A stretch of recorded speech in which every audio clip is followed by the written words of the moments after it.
Bertema mensejahterakan kehidupan rakyat, bajet 2016 memberi tumpuan kepada 5 perkara. Antaranya memperteguh ketahanan ekonomi negara, meningkatkan produktiviti, mempersiapsiaga modal insan, memperkasa agenda Bumi Putra dan meringankan kos sara hidup rakyat. Dan untuk mengupas lanjut mengenai pembentangan bajet 2016 semalam, saksikan temu bual eksklusif wartawan Faria Zubir bersama Menteri di Jabatan Perdana Menteri Datuk Seri Abdul Wahid Omar.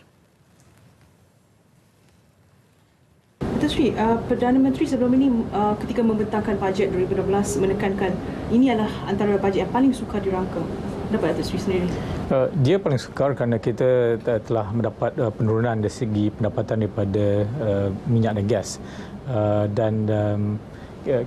Dengan itu, dengan penurunan pendapatan itu, kalau kita tidak ada GST, maka kebolehan kita untuk berbelanja untuk pembangunan dan juga perbelanjaan pengurus akan berkurangan.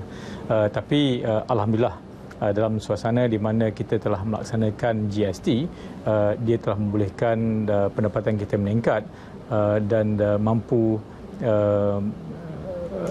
bertahan sekiranya kita tidak ada GST tersebut. Sebab kalau kita lihat dari segi harga minyak contohnya telah berkurangan sebanyak lebih daripada 50%. Tahun lepas peratanya $100 Amerika setong dan sekarang ini pada kadar $46-47 Amerika setong. Dan sebab itulah kita bersyukur kerana telah melaksanakan GST yang dapat membantu kita meningkatkan pendapatan kita supaya dapat meneruskan perbelanjaan untuk pembangunan dan juga untuk rakyat. Tanpa GST, defisit juga dijangka meningkat kepada 48%. Dan ini satu kadar yang tentunya tinggi. Saiz ekonomi kita pada harga semasa adalah 1.25 trilion.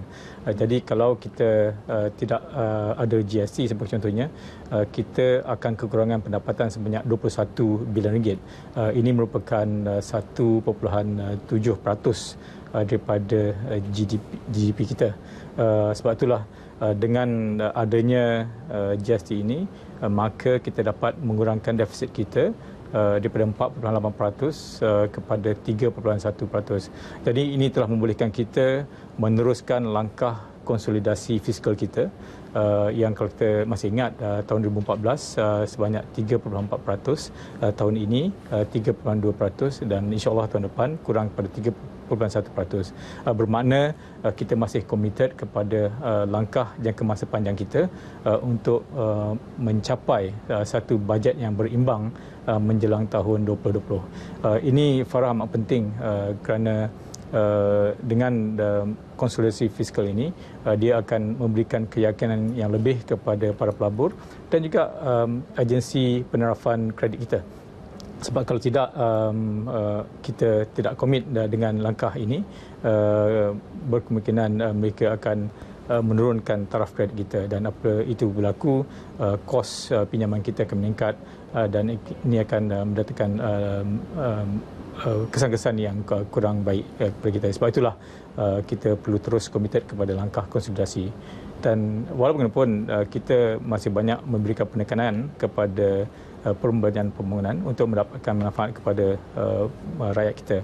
Dan saya sebagai menteri yang bertanggungjawab kepada unit perancangan ekonomi amat bersyukur kerana walaupun dalam kekangan kewangan begini, kita masih dapat meneruskan komitmen kita untuk berbelanja sebanyak 52 bilion ringgit setahun dalam rancangan Malaysia ke-11 ini.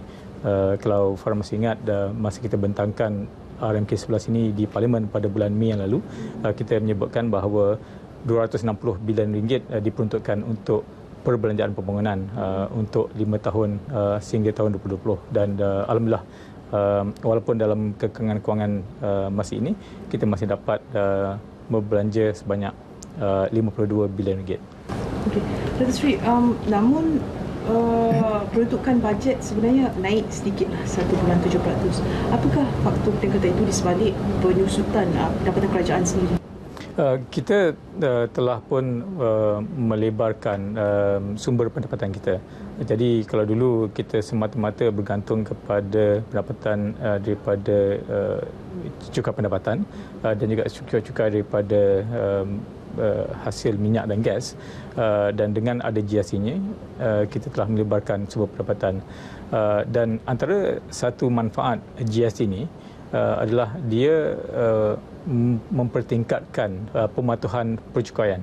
Jadi apabila wujud GST ini, syarikat-syarikat perlu memastikan bahawa dokumentasi mereka sempurna, dan ini bermaksud sekiranya mereka membuat keuntungan, jadi keuntungan itu akan berbayar cukai, dan sebab itu dalam tahun depan ini kita juga menjangkakan agar cukai pendapatan daripada perniagaan bakal meningkat. Jadi secara keseluruhannya dengan GST, dengan cukai pendapatan yang meningkat, kita dapat meningkatkan pendapatan kerajaan, dan apabila kita campur dengan pinjaman yang perlu kita ambil untuk membiayai peruntukan ataupun perbelanjaan pembangunan kita, jadi sejumlah 267 bilion ringgit yang telah diperuntukkan untuk bajet tahun 2016 ini. Dan Sri, di sebalik pelaksanaan konsolidasi fiskal oleh kerajaan, menurut laporan ekonomi 2015-2016, inflasi masih berada di tahap yang terkawal, iaitu 1 hingga 2% sahaja untuk keseluruhan 2016 ini jangkaannya. Apa faktor yang menyebabkan inflasi berada di tahap ini? Kita berada di mana kalau kita menjangkakan harga minyak itu pada kadar $48 Amerika setung berdasarkan minyak Brent, ini bermakna sumbangan peningkatan harga daripada minyak ini ataupun di peringkat kos pengangkutan adalah biasanya lebih rendah. Dan untuk tahun 2016 juga kita merasakan bahawa peningkatan harga barang lebih manageable sebab impak pengenalan GST pada bulan April, jadi pada tahun 2015 itu, jadi dia punya high base effect dia akan datang manfaat pada bulan April tahun depan. Jadi dia telah menurunlah maknanya. Jadi kita menjangkakan biasanya dalam antara 2 hingga 3% itu merupakan satu kadar inflasi yang menasabah untuk tahun depan. Terima kasih Datuk Seri. Terima kasih Farah. Ya, sekian saja temu bual saya, eksklusif saya bersama Menteri Jabatan Puteri Datuk Seri Abdul Wahid Komar. Untuk berita selanjutnya, kita kembali ke studio. Itu dia